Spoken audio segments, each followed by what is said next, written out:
Hello, welcome to Spirit of Life. My name is Geraldine Lee, your host, and our guest is Joseph and Jonathan Durai. They are young filmmakers. Hello, it's great to meet you, Joseph and Jonathan. You're identical twins. Yes, that is correct. Yes, thank you for having us. Oh, it's been great, and I had the joy of acting with you in the Passion Play. Yes, that is correct. Just a few days ago. Yes, wonderful. Yeah. Maybe you could share a little bit on your reflections of Passion Play, and then we could talk about your faith journey and your training as filmmakers. Yeah, absolutely. We've been part of the Passion Play, acting in it since we were 4 years old. Wow. So currently our dad is the director of the play. And yeah, it's just been so fundamental in our life. So the current performance, Palm Sunday and Good Friday, is up on YouTube. You search under Andrew Vaccaro, the Passion Play, Melbourne Passion Play 2025. It's up there. Fantastic. Yeah. And what was your experience? What part did you play, Jonathan? Oh, I played the apostle, Simon the Zealot, as well as the bad thief on the cross. So yeah, that was a lot of fun. It was like Joseph said, the Passion Play has been very vital to our life and our growth with faith. So we are forever grateful to the founder, Pat Lamana, as well as Gino and Grace Gamaldi. Fantastic. And Joseph, how has it affected your faith, in a sense of your faith journey?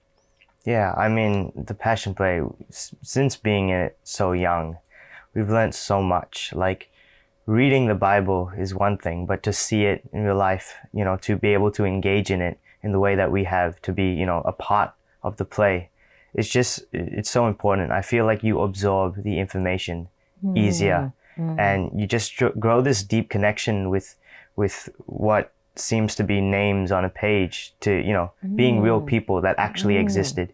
As an actor, you try and get into their heads, you understand why they did the things they do, right? And it's such an amazing experience. Fantastic. Yeah.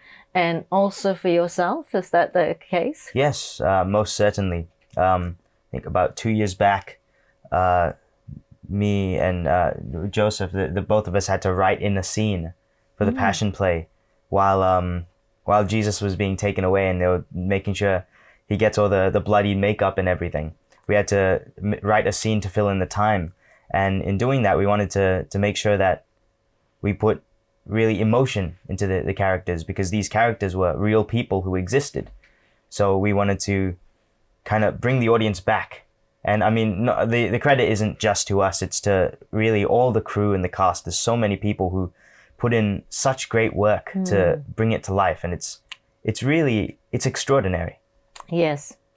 No, I do like what you all added to the script, because I used to, as you know, I perform in it too, and as a townsperson, and I used to think they used to make things up in the moment, and sometimes it wasn't, sometimes it went slightly different to the Bible, and so it was kind of, but you all really drew out God's love and God's forgiveness, which is powerful. Yes. What's attracted you to faith in God, Jonathan? Well, we've both been we've been Catholics all our life. Our parents met in a Catholic church in Singapore, but we were born here, and all our life that's always been a fundamental part of who we are. Went to church every Sunday. We'd come home. We'd talk about the homily. Yeah. That's always a part of my childhood, and I suppose there's a point in life, I think, with every person, whether you believe in God or not, where you need to, where you question, or you need to find God for yourself. And we both went through that, and not that we ever doubted God, but we needed to find Him for ourselves and really develop that relationship. And I think for us that happened in Lent of 2022. When we first gave up meat. So that was a big challenge, because we love our chicken, so it was a very big challenge. And then we needed to, we started to pray again every night, and I think that really helped grow closer to God. Yeah, and same for you. Was there a point where you thought, I want to walk away from this life? Or Yeah. Again, it was around that time. It was around, really starting from 2020, even up until, recently, that we both had developed some mental health issues, right? And life became quite unbearable, Wow. right? And this was also going into the COVID pandemic, and life was changing around us, we were just young teenagers and, going into high school as well. So there were a lot of changes going around, and, with mental health being the way it is, was quite destructive to us and to our family, who, it was never, it wasn't common knowledge at that time, especially to our parents, right? So that time we didn't really understand what we were going through, and it was really tough. And it's then, so you go, where is God in moments like this? We've been with him our whole life, and then here, all of a sudden, you feel like he's abandoned you. And I think that's something that everyone can relate to. There are moments, things that happen, events where, you just don't see that God is with you. And it was around that time that happened for us. But we powered through it. And yeah, with a lot of help from a lot of people, God can work through people, and he did for us. And from that moment, it's truly that God's love and mercy saved us. Wow. Yeah. Because I went through depression when I was about your age, and it was my parents were like your parents, are very into their faith, so it was very hard for people to understand I couldn't suffer depression with such a good parents, but you do, and it's hard to understand. But so it's inspiring that you all can speak into Gen Z. We're going to go for a break now, but it's been great to speak to you. Yeah, same to you. You've been watching Spirit of Life. Stay with us, and we'll be back after the break.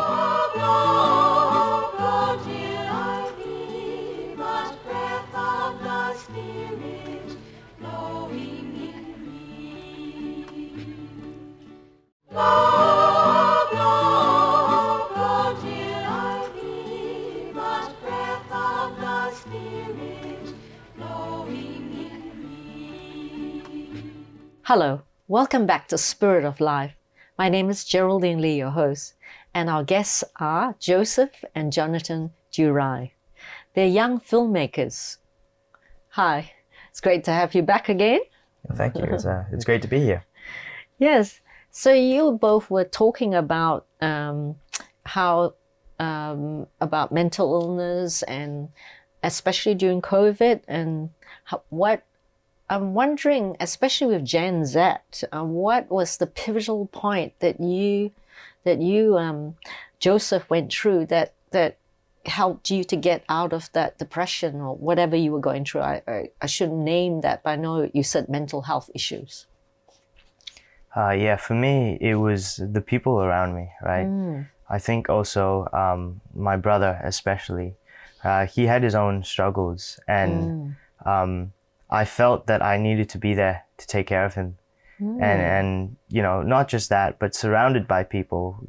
My brother helped me in return. My parents as well were really supportive in a way, even though they didn't understand. They did everything they could to try and understand what we were going through and what they needed to do to try and fix that, if fix is the right word, to help us slowly get out of it, right? And yeah, so I think it's so important, for young people, right? When you think that no one understands you or no one understands what you're going through, to know that there are people who have been through it. There are people who know what it's like. And of course, everyone's experience is different, right? I don't mean to sit here and tell you that I know how it's like for everyone who's ever gone through any mental health issues. It's not, right? But I think there are people who have been through similar stuff, and that's strong enough. Just someone, and there are people willing to listen as well. People who you might not think. Your parents are willing to listen. God is willing to listen. And you don't think that he's there. You don't think people, understand, but people are willing to help. You just got to give them a chance. And that was the same for me when I opened up to my parents and, you know, got professional help as well. You know, that's when I began to get better, you know, and I went back to church. I, you know, consulted my priest as well.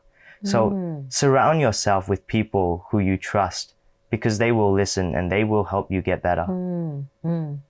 That's amazing. And did love or forgiveness or God come into it for you? Or?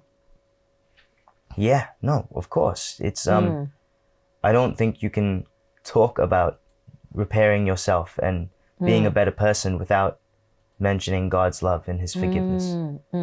The bigger thing is being able to forgive yourself. You know, after, like Joseph said, we, you know, went through a difficult time, you know, throughout the 4 years which we suffered anxiety and depression, 2020 to 2024, we had multiple suicide attempts. Oh no. And in that, you know, it's like, it's a big thing, the fact that, you know, and obviously in the Bible, you know, you should never be able to take a life, including your own. And I felt very helpless then. But the thing is, I knew that God had forgiven me for that and for everything else. The biggest thing is being able to forgive yourself. And I think if God, the Almighty God, can forgive you, then you should be able to forgive yourself. He doesn't need you to be perfect. He just needs you to try. Yeah. Wow. And I think it's amazing that you forgave yourself. And it's also amazing that you, Joseph, talked about turning to your family and turning to your community, because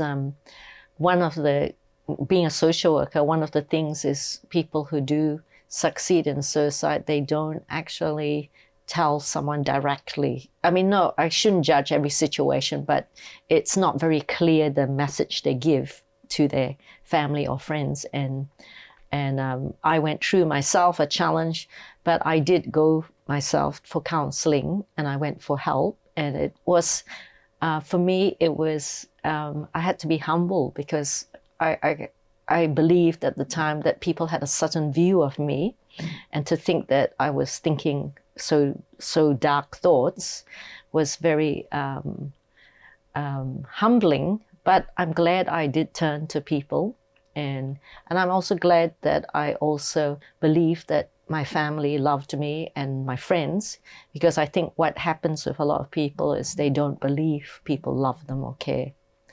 And so, yeah, good on you. So with this area, how do you think that Gen Z needs to be reached, you know, with love, with forgiveness and healing? How do you think they need to be reached? I feel like, Gen Z is very much self-centered, I feel. I think, I can't speak for everyone, but if you look at, just social media on its own, it's quite damaging the way that some people look at it, that they compare it against themselves. They use it as, self-judgment. I think, people just need a reminder that, they don't have to be perfect. We all have our view of what perfect is, right? We see, we hop on Instagram and there's this, celebrity and we go, that they're perfect. I want to be more like them. But, your family doesn't want you to be like them. God doesn't want you to be like them. They want you to be you, right? I think you have to sort of realize that no one's perfect, right? Even the most perfect person who you think, celebrities, they got their issues as well, right? So I don't think anyone, especially our generation, should compare to anyone else, anyone who we feel better than us, because no one is better in that sense. Right? We're all just different. We're all unique. But that's a wonderful thing. That's a gift given from God. I think we should play into that. We should be proud of how unique we are, how different we are, and be ourselves in that sense. Of course, strive to be a better person in following, the Holy Spirit and Jesus's example. But be yourself. Don't compare to anyone else, That's a fantastic message to young people, especially Gen Z. Be yourself. You don't have to, I suppose, compare the likes and the comments and, get the perfect picture. They're fake, aren't they? But we do need to go for a break. We're going for a break now. We have covered sensitive topics. If you or anyone has been affected by these topics, please call Lifeline 13 11 14. See you after the break.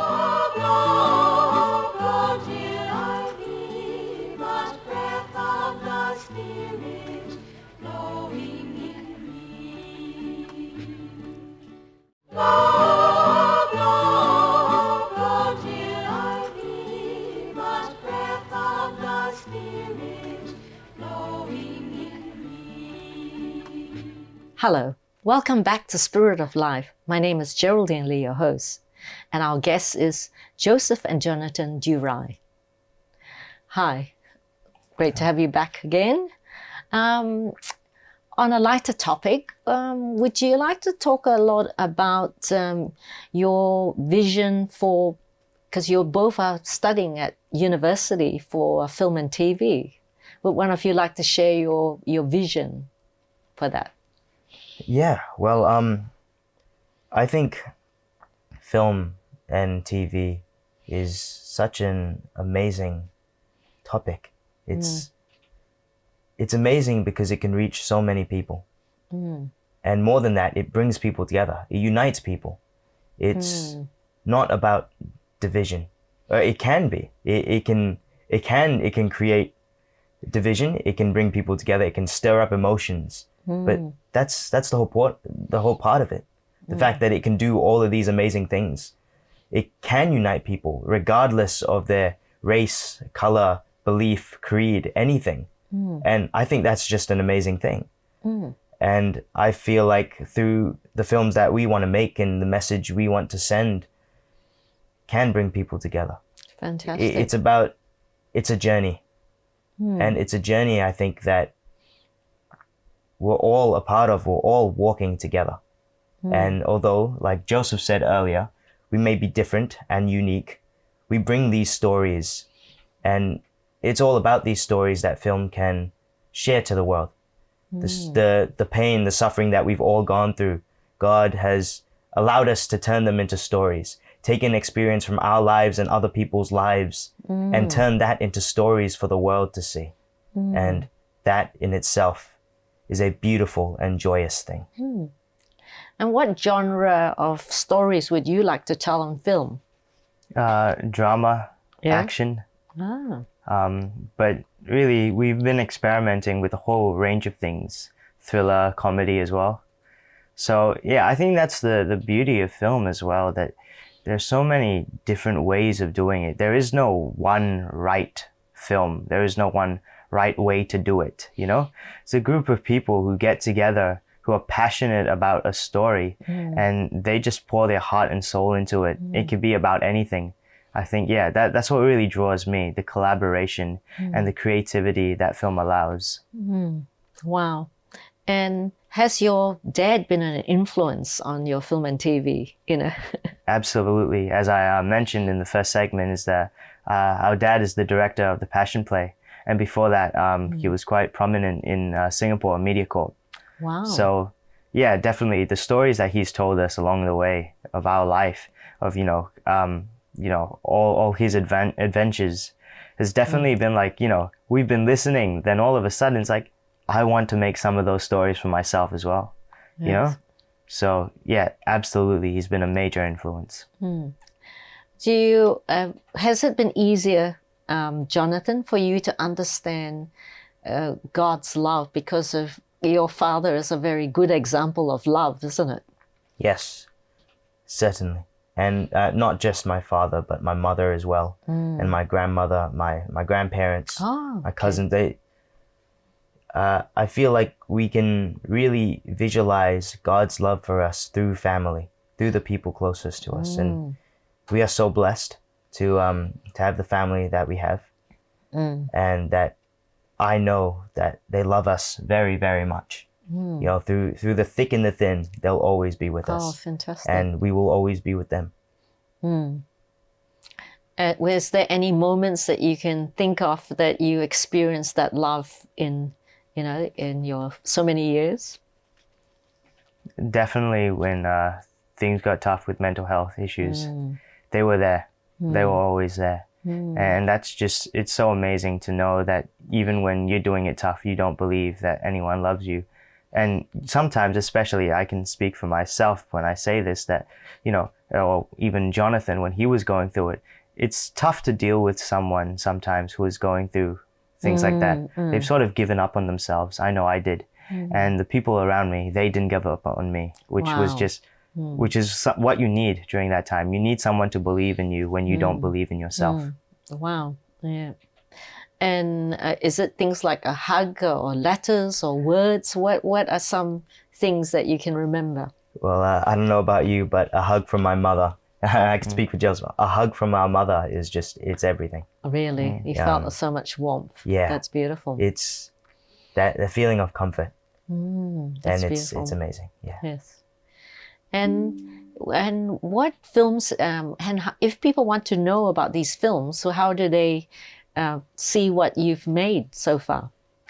Yes, we have a YouTube channel. We've started with our friends, a team, Rob Sharp Productions. It's Really? ROBSHA Productions. Wow. Yes, it's the two of us with our two close friends, Mario Solimando and Thomas Tobing. Wow. And the four of us, just passionate filmmakers. And, you know, you don't see that in everyone, but, you know, I see it in them. I see it in my brother. And I pray that, you know, God and a lot of other people see it in me too. Yeah. And I think that the four of us, I'm so blessed to have people like that, surrounded by that. Fantastic. Which help me. And we share a common goal, a common dream about really being able to share our stories with the world. And not just that, but bring a lot of people up with us when we do. Yeah. Bring them joy and meaning. Yeah. Yes. And is there a website that you have, or is it more that you find it on YouTube? Yeah, on YouTube and other social media as well. Yes. So say it again, Rob Sharp Productions. ROBSHA Productions. Fantastic. And it's not an easy task being involved in the media and TV. It may mean that you will do it hard sometimes, you know, without that much money. But I really admire you all for taking that. And you're in a country which do support the media and TV, so that is good. Thank you.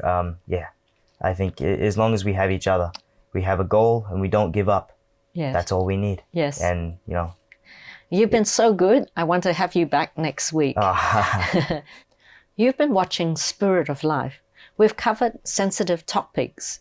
If you or anyone around you has been affected by these topics, please don't hesitate to call Lifeline 13 11 14. Lifeline 13 11 14. Goodbye and God bless you, and see you next week.